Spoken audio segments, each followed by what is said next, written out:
விருதுநகர் அம்மன் கோவில் திடலில் திமுக சிறுபான்மையினர் நல உரிமை பிரிவு சார்பில் அண்ணல் காந்தியடிகள் நினைவு நாளை முன்னிட்டு மத நல்லிணக்க உறுதிமொழி ஏற்பு நிகழ்ச்சி நடைபெற்றது.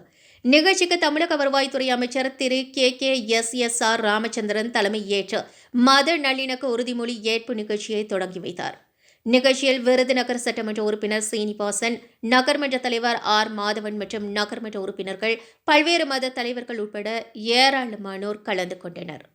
காப்போம், வேற்றுமையில் ஒற்றுமை காப்போம், விளக்குவோம் விளக்குவோம், நமக்குள்ள பிரிவுகளை விளக்குவோம் விளக்குவோம், வேறறுப்போம் வேறறுப்போம், வேறறுப்போம் வேறறுப்போம், மத வெறி சக்திகளை வேறறுப்போம் வேறறுப்போம், மறுப்போம் வேறறுப்போம், பிளவறுத்தும் சக்திகளை வேறறுப்போம் வேறறுப்போம், பிறப்புக்கும் என்பதே நமது அறமாகும், யாவரும் கேளீர் என்பதே நமது பண்பாகும்.